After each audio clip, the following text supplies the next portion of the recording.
Assalamualaikum warahmatullahi wabarakatuh. Perkenalkan, nama saya Muhammad Naziruddin. Saya dari Prodi Studi Agama Fakultas Usuluddin dan Dakwah dengan NIM 933104119. Sini saya akan mempresentasikan atau meresum tentang praktek agama oriental dan sekularisme agama. Sebelumnya saya minta maaf kepada ibu dosen karena mungkin saya pernah meresum, cuma saya upload di channel teman saya, terus sama teman saya dihapus. Makanya saya mengulang video kali ini lagi. Langsung saja, praktek agama oriental. Oriental itu dari bahasa Prancis itu oriental, yang berarti sebuah kata sifat yang mempunyai makna hal-hal yang bersifat timur dan termasuk ruang lingkupnya. Orientalis adalah kata nama pelaku yang menunjukkan seorang ahli tentang hal-hal yang berkaitan dengan timur. Berarti kalau oriental itu bersifat ketimuran, kalau orientalis itu orangnya. Nah, sedangkan orientalisme sendiri yaitu dari bahasa Inggris, yaitu mempunyai arti suatu paham atau aliran yang berkeinginan menyelidiki hal-hal yang berkaitan dengan bangsa-bangsa di timur beserta lingkungannya. Berarti kalau orientalisme itu pahamnya di situ.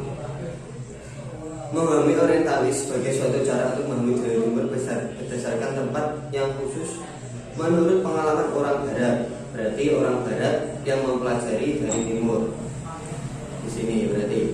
Terus kontra antara timur dan barat yang disebabkan karena adanya kepentingan, baik kepentingan ekonomi, politik, ilmu pengetahuan, kultur, budaya, ataupun faktor-faktor studi para ilmuwan.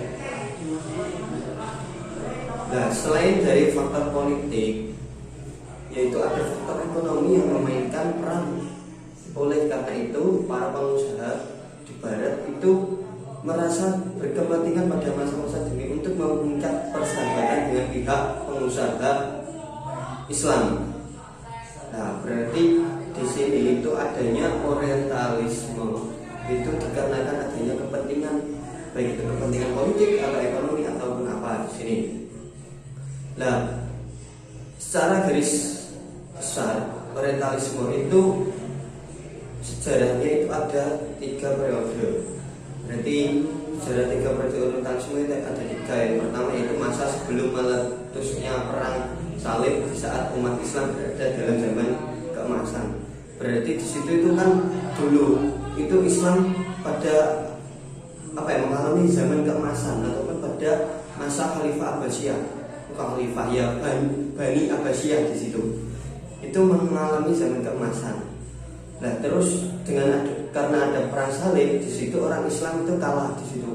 Kalah semua kitab-kitab orang Islam, semua buku-buku yang ditulis oleh orang Islam itu dibakar di situ. Kalau dilihat dari sejarah. Dan terus yang kedua itu masa perang salib sampai pada masa pencerahan di Eropa. Berarti masa perang salib terus itu ada masa pencerahan ataupun biasanya disebut Renaissance ataupun masa pencerahan. Terus yang ketiga yaitu munculnya masa pencerahan di Eropa sampai zaman sekarang. Berarti sampai zaman sekarang itu Islam masih kalah dengan Barat. Mengenai orientalisme mungkin itu gambaran resum ataupun gambaran sedikit mengenai tentang orientalisme. Kalau mungkin mau belajar lebih lain itu ada buku tentang orientalisme di perpustakaan IAIN ada di situ. Terus yang kedua yaitu materi tentang sekularisme. Sekularisme yaitu suatu paham yang menyangkut ideologi atau kepercayaan yang mana senantiasa berpendirian bahwa paham agama tidak boleh dimasukkan ke dalam usaha politik negara atau institusi publik lainnya. Berarti di sini sekularisme adalah suatu paham yang di situ itu berpendirian bahwa agama itu tidak boleh dimasukkan ke dalam politik. Sekarang itu banyak agama politik yang dibungkus dengan agama. Nah, di situ kalau sebelum kita berbicara mengenai tentang politik, berarti di situ agama itu dilepaskan. Sekularisme itu seperti itu. Nah, bentuk dari sekularisme diantaranya adalah itu tidak peduli dengan urusan agama. Terus landasan hukumnya adalah hak asasi manusia dan ideologi saintisme sebagainya. Terus bahkan pada saat ini sekularisme itu bertumbuh menjadi sebuah tren bagi anak muda dengan gaya hidup ala kebarat-baratan, seperti hanya berpakaian, terus potongan rambut dan lain-lain. Tapi biasanya yang lebih menonjol itu berpakaian sama bahasa milenial sekarang gitu. Terus dalam Islam sekularisme tidak dapat diterima karena bertentangan dengan ajaran agama Islam.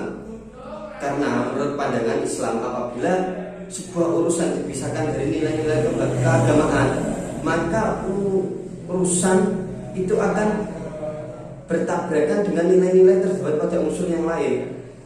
Misal kekuasaan yang tidak dilandasi dengan nilai-nilai agama, berarti di situ itu berkuasa. Kekuasaan tidak dinilai dalam agama, berarti agama kan mengajarkan itu kalau kita harus adil, kita harus kita harus bijaksana di situ. Nah, berarti kalau tidak di atasnamakan nilai-nilai keagamaan di situ, terus maka akan terjadi kezaliman yang seharusnya dilakukan sebagai seorang pemimpin untuk menunjuk sebuah keadilan. Terus hukum tidak berjalan sesuai dengan kaidah agama, timbul kesusahan sosial, ekonomi dan seterusnya. Berarti nanti akan dampaknya itu akan kepada saat berkepemimpinannya. Seumpama kita menunjuk pemimpin itu tidak, ataupun undang-undang itu tidak berdasarkan atas nama agama-agama yang di Indonesia, seperti halnya kalau semua Pancasila, ketuhanan yang Maha Esa, enggak Allah yang Maha Maksudnya enggak ketuhanan kepada Allah. Berarti kan di situ itu di dalam Indonesia itu tidak hanya agama Islam, berarti di situ seperti itu.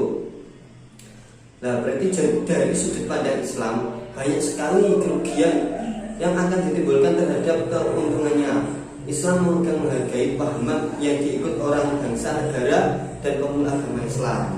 Berarti di sini itu Islam itu rahmatan lil alamin, rahmat bagi semua alam. Nah, berarti di sini itu di situ itu tidak hanya melulu kepada sang penguasa, melainkan kepada rakyat juga itu harus mengasih rahmat seperti itu. Nah, mungkin itu penjelasan sedikit dari saya mengenai sekularisme dan oriental. Apabila ada kurang lebihnya, kekurangan baik perkataan atau perbuatan, saya mohon maaf dan sebesar-besarnya. Akhirul kalam, ihdinas siratal mustaqim, wallahu muwaffiq ila aqwamit thoriq. Wassalamualaikum warahmatullahi wabarakatuh.